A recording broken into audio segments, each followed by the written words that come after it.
Hi friends, welcome back to my channel Harish vlogs. ఎలా ఉన్నారు అందరూ? నేను చాలా బాగున్నాను. మీరు ఎలా ఉన్నారు అనేది నాతో కామెంట్ సెక్షన్లో తెలియజేయండి. ఈరోజు అయితే కొత్త ఇంట్లో ప్లంబింగ్ వర్క్ స్టార్ట్ అయిపోయిందనమాట. సో ప్లంబింగ్ వర్క్ ఎలా జరుగుతుంది ఏంటనేది కంప్లీట్గా వివరిస్తాను. సో ఫస్ట్ టైం ఎవరైనా ఛానల్లోకి వచ్చినట్టయితే ఛానల్ని సబ్స్క్రైబ్ చేసుకొని పక్కనే ఉన్న గంట సింబల్ని ఆల్లో పెట్టుకొని మన ఛానల్లో వచ్చేసి కన్స్ట్రక్షన్కి సంబంధించిన చాలా వీడియోస్ అయితే ఉన్నాయి. ఎవరైనా కొత్తగా కనుక కన్స్ట్రక్షన్ చేస్తున్నట్టయితే వాళ్ళకి యూస్ఫుల్గా ఉంటాయి అన్నమాట. సో ఇక్కడైతే ప్లంబింగ్ వర్క్ స్టార్ట్ అయిపోయిందండి. మనకేంటంటే కన్స్ట్రక్షన్ టైంలో బ్రిక్ వర్క్ జరుగుతుంది కదండి. ఆ వర్క్ అయిన వెంటనే మనకు ఎలక్ట్రీషియన్ వర్క్ అనేది ఉంటుంది, తర్వాత ప్లంబింగ్ వర్క్ ఉంటుందన్నమాట. సో ఈ రెండు పనులు అయిన తర్వాత మళ్ళీ నెక్స్ట్ ప్లాస్టింగ్ అనేది 2 కోటింగ్స్ చేస్తారు. ఫస్ట్ ఒకటి normal time, next smooth finishing చేస్తారు. సో మనకు వాష్రూమ్స్లో వచ్చేసి సింగిల్ టైం చేసిన తర్వాత ప్లాస్టింగ్ టైల్స్ వర్క్ అనేది జరుగుతుంది. నార్మల్గా కిచెన్లో అలా అయితే డబల్ టైం జరుగుతుంది అండ్ కిచెన్లో కూడా టైల్స్ వేస్తారు. సో ఇలా అయితే ప్లంబింగ్ వర్క్ ఉంటుందన్నమాట. మనం ప్లంబింగ్ వర్క్లో ముఖ్యంగా గుర్తుపెట్టుకోవాల్సినవి ఏంటంటే మనకి ఎక్కడైతే వాటర్ పాయింట్స్ కావాలనుకుంటున్నామో అన్నీ కూడా క్లియర్గా కన్స్ట్రక్షన్ టైంలోనే చెప్పాలండి. తర్వాత వర్క్ అంతా ఫినిష్ అయిపోయిన తర్వాత చెప్తాను అంటే కుదరదు. ఎందుకంటే అప్పుడు పైప్ సిస్టమ్ అంతా కూడా బయటికి కనిపిస్తూ ఉంటుంది. మనకు మెయిన్ వర్క్ ఎప్పుడు చెప్పాలంటే బ్రిక్ వర్క్ జరుగుతుంది చూడండి, అది అయిన వెంటనే ప్లంబింగ్ వర్క్ జరిగేటప్పుడు మనం ఒక విషయాన్ని అనేది గుర్తుపెట్టుకోవాలి. మనకి ఎక్కడైతే వాటర్ పాయింట్స్ కావాలో అన్నీ కూడా క్లియర్గా ప్లంబర్కి ఎక్స్ప్లెయిన్ చేసేయాలి. సో వాళ్ళు ఒక లెవెల్లో వాటర్ కనెక్షన్ ఇవ్వడానికి వీలవుతుంది. కంప్లీట్గా ఇచ్చి వాళ్ళ వర్క్ అనేది ఫినిష్ చేసుకుంటారు. తర్వాత మనం రెగ్యులర్గా యూస్ చేస్తున్నా మనకు ప్రాబ్లమ్స్ అనేవి రావు. తర్వాత అయ్యో ఇక్కడ ట్యాప్ ఉంటే బాగుండేదే, అక్కడ ఉండలేదే అని అలా మనసుకు అనిపించేది అనమాట. సో ఇలాంటివి జరగకుండా ఉండాలంటే మనం ప్లంబింగ్ వర్క్ జరిగేటప్పుడు కొన్ని జాగ్రత్తలు అయితే తీసుకోవాలండి. ఫస్ట్ పాయింట్, మనకి ఎక్కడెక్కడ ట్యాప్స్ కావాలి, కిచెన్లో ఎన్ని ట్యాప్స్ కావాలి అనేది గుర్తుపెట్టుకొని చెప్పాలన్నమాట. సో కిచెన్లో వచ్చేసి మనకు మంచినీళ్ళకు ఒకటి కావాలి, నార్మల్ రెగ్యులర్ బోర్ వాటర్కి ఒకటి కావాలి. అలానే ఆ 2 కనెక్షన్స్ కాకుండా వాటర్ ప్యూరిఫైయర్కి ఒక కనెక్షన్ ఉంటుంది. అలానే కింద మనకు డిష్ వాషర్కి కూడా ఇంకో కనెక్షన్ కావాలన్నమాట. సో ఇలాంటి కనెక్షన్స్ అన్నీ వాళ్ళకి చెప్పాలి ముందుగా. అలానే వాష్రూమ్లోకి వచ్చేసరికి మనకు హాట్ వాటర్, కూల్ వాటర్ ఇవన్నీ కూడా పెట్టడానికి సపరేట్ కనెక్షన్స్ అనేవి ఉంటాయండి. ఇప్పుడు ఇక్కడ వచ్చేసి మనకు హాట్ వాటర్ కోసమని గీజర్ పెట్టించుకుంటాం కదండి, అది కూడా ముందే చెప్పేసుకోవాలన్నమాట. సో గీజర్ కోసం అనేది ఎలక్ట్రిక్ పాయింట్ వస్తుంది, అలానే వాటర్ పాయింట్ కూడా వస్తుంది. ఇక్కడ వచ్చేసి ఫిట్టింగ్ చేస్తుంది, ఒకటి హాట్ వాటర్ కోసం, ఒకటి కూల్ వాటర్ కోసం, 2 కలిపేసి ఒకే సిస్టంలో పెడుతున్నారనమాట. సో ఇలాంటివి చెప్పకపోయినట్టయితే మనకు గీజర్ పాయింట్ రాదు and hot water, cool water అలా రావు. ఒకటే పాయింట్ పెట్టించుకొని మళ్ళీ ఈ టైల్స్ వర్క్ అంతా జరిగిన తర్వాత టైల్స్ మీద నుండి నెక్స్ట్ పైప్ కనెక్షన్ అనేది పెట్టించుకొని హాట్ వాటర్కి సపరేట్గా, లేకపోతే టైల్స్ బ్రేక్ చేసి ఆ మధ్యలో నుండి కనెక్షన్ ఇప్పించి మళ్ళీ వైట్ సిమెంట్తో క్లోజ్ చేయడం, ఇలాంటి పనులన్నీ జరుగుతుంటాయి అన్నమాట. సో మాకైతే అన్ని కనెక్షన్స్ బాగా ఉన్నాయి. కానీ ఈ ఇండియన్ టాయిలెట్స్కి ఉంటుంది చూడండి, అక్కడ ఫ్లష్ పెట్టించామన్నమాట. అప్పుడు టైల్స్ బ్రేక్ చేయడం జరిగింది.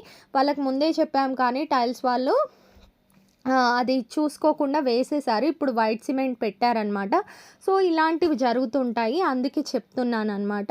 మాకు జరిగిన అనుభవాలను ప్రతి ఒక్కటి కూడా క్లియర్గా వివరిస్తున్నాను. కన్స్ట్రక్షన్ టైంలోనే మీరు కూడా ఈ తప్పులు చేయకుండా మంచిగా లుక్ వచ్చే విధంగా అన్నీ కూడా ట్యాప్స్ అన్నీ పెట్టించుకుంటారని చెప్తున్నాను. సో ఇలా అయితే ఉంటుందండి ప్లంబింగ్ వర్క్. ఇప్పుడు వచ్చేసి నెక్స్ట్ ట్యాప్స్ ఫిట్ చేయడము, ఎక్కడెక్కడ కనెక్షన్స్ ఇవ్వడం, ఇవే చూసుకుంటారు. ఆన్ ఆఫ్ బాగా వస్తుందా, ఎక్కడైనా బ్లాక్ అయిందా అనేది మట్టుకే ఇప్పుడు చూసుకొని వాళ్ళ వర్క్ అనేది చేస్తారు. లాస్ట్లో వచ్చేసి మనకు అన్ని కనెక్షన్స్ దగ్గర ట్యాప్స్ ఇచ్చారా లేదా చూసుకోవాలి, వాటర్ కనెక్షన్ ఫ్లో ఎలా ఉంది చూసుకోవాలి తప్పించి ఎక్స్ట్రా కనెక్షన్స్ ఇవ్వమనడానికి ఉండదన్నమాట. ఇక్కడే కాదండి, నెక్స్ట్ కింద వరండాలో వచ్చేసి మనకు గేట్ పక్కనే ఒక ట్యాప్ అనేది ఇచ్చుకోవాలి. ఎందుకంటే మనం బయట క్లీన్ చేసుకోవడానికి, కార్ కానివ్వండి, వెహికల్స్ కానివ్వండి క్లీన్ చేయడానికి ఆ ట్యాప్స్ అన్నీ కూడా నేను నెక్స్ట్ వీడియోలో క్లియర్గా చూపిస్తాను. ఇప్పటి వరకు అయితే వాష్రూమ్, కిచెన్ వర్క్ అయితే జరుగుతుందనమాట. సో నేను అన్ని ట్యాప్స్ కూడా వివరంగా ఒకసారి వీడియో తీసి పెడతాను, ఎక్కడ ఎలాంటి ట్యాప్స్ పెట్టారు ఏంటి అనేది.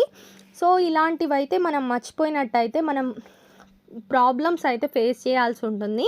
సో అందుకే చెప్తున్నాను, గేట్ దగ్గర అయితే ఒకటి పెట్టించుకుంటే మనకు లోపటి నుండి తీసుకురావడం వాటర్ అలాంటి బాధ ఉండదు. అండ్ లోపట వచ్చేసి మనకు చిన్న వరండా లాగా ఉన్నట్టయితే అక్కడ క్లీనింగ్ పర్పస్ కోసం ట్యాప్ వాటరు, మంచినీళ్ళది ఒకటి and bore water direct connection ఫోర్స్గా రావడానికి క్లీనింగ్కి పర్పస్కి. సో ఇలా ఆలోచించి 3 ట్యాప్స్ పెట్టించుకోవాలన్నమాట. అలానే డైరెక్ట్ సంప్ నుండి వాటర్ పైకి వెళ్తాయి, మోటార్ కనెక్షన్ ఒకటి డైరెక్ట్ వెళ్ళడానికి అండ్ సంప్ నుండి వెళ్ళడానికి అలా కనెక్షన్స్ చూసుకోవాల్సి ఉంటుంది. ప్లంబింగ్ వర్క్ అనే కానివ్వండి, చిన్న చిన్న పాయింట్స్ మర్చిపోతాము, తర్వాత అయ్యో ఇది ఉంటే బాగుండేదే అనిపిస్తుంది. ఇప్పుడు మాకు అలానే ఒకటి వచ్చిందనమాట. ఇక్కడ సింక్ అనేది ఫిట్ చేస్తున్నారు కదా చిన్నది. సో ఇలాంటిదే మేము ఫస్ట్ ఫ్లోర్లో ఫస్ట్ ఐడియా రాలేదన్నమాట. అన్ని వాష్రూమ్స్లో పెట్టించాము, చిన్న ఆఫీస్లో ఒకటి బయటగా వచ్చింది. బట్ ఇప్పుడు ఫస్ట్ ఫ్లోర్లో బయట పెట్టిద్దాం అనుకుంటున్నాము, బట్ అక్కడ కనెక్షన్ అనేది ఇప్పియలేదు. సో ఇలాంటి ప్రాబ్లమ్స్ అయితే ఫేస్ చేయాల్సి ఉంటుంది. నెక్స్ట్ దానికి ఆలోచిస్తున్నాము, అది ప్రాబ్లం సాల్వ్ అయిన తర్వాత అది కూడా క్లియర్గా వీడియో అయితే తీసి పెడతానమాట. సో ప్లంబింగ్ వర్క్లో అయితే ఇవి గుర్తుపెట్టుకోవాలండి. ఇలాంటివి చిన్న చిన్న విషయాలే మనం మర్చిపోతుంటాం. మనం రెగ్యులర్గా వెళ్తున్నప్పుడు అయ్యో ఇక్కడ ఇది ఉంటే బాగుంటుంది, అక్కడ అది ఉంటే బాగుంటుంది అనిపిస్తుంది. బట్ అప్పటికే మనకు వర్క్ అయిపోతుంది అనమాట. 90% అయిపోయి మనం ఏమి చేయలేని స్థితిలో ఉంటాము. సో అందుకే చెప్తున్నాను, మీరు కనుక కన్స్ట్రక్షన్ చేస్తున్నట్టయితే బ్రిక్ వర్క్ స్టేజ్లోనే మీకు ఎక్కడెక్కడ ట్యాప్స్ కావాలి అనేది క్లియర్గా 1కి 10 సార్లు ఆలోచించి వాళ్ళకి చెప్పండి. చెప్పిన తర్వాత ఖచ్చితంగా అక్కడ ట్యాప్ ఉండేటట్టు చూడండి. ఇంకోటి వాషింగ్ మిషన్కి ఒకటి వచ్చేసి పెద్ద పైపు పెట్టమనండి, ఎందుకంటే ఫోర్స్ అనేది సరిపోదు. ఒకవేళ మీరు ఫ్రంట్ లోడ్ తీసుకున్నట్టయితే ఫోర్స్ ఎక్కువ కావాల్సి వస్తుంది. అండ్ డిష్ వాషర్ ఉన్నట్టయితే ఖచ్చితంగా డిష్ వాషర్ కూడా సపరేట్ కనెక్షన్ అయితే ఇప్పించండి. అండ్ పెద్ద పైపు 1/2 ఇంచ్ పైప్ పెడతా అంటారు, వద్దు 1 ఇంచ్ పైప్ పెట్టమనండి.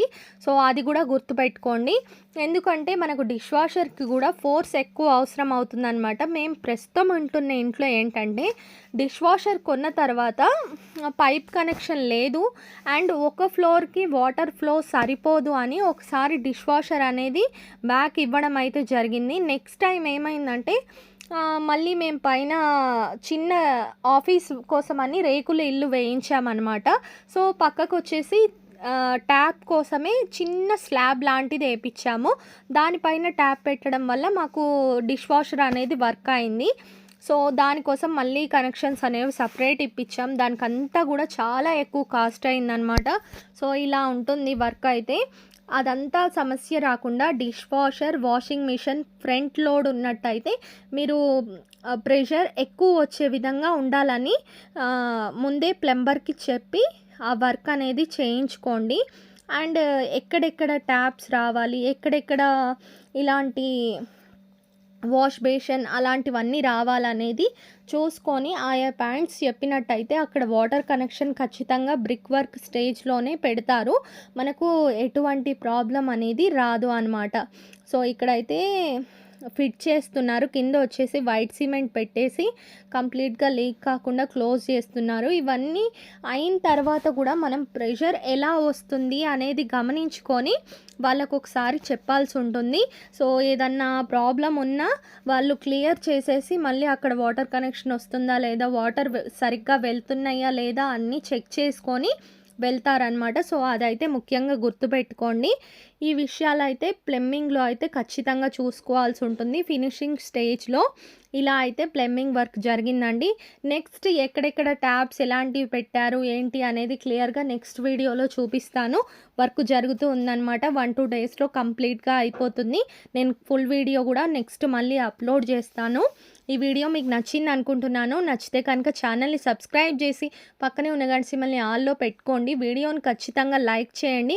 మీ అభిప్రాయాన్ని కామెంట్ రూపంలో తెలియచేయండి. ఇంకా ఇలాంటి ఇంట్రెస్టింగ్ వీడియోస్ మరిన్ని మీ కోసం తెచ్చేస్తాను. Thank you so much for watching. See you next video. Bye.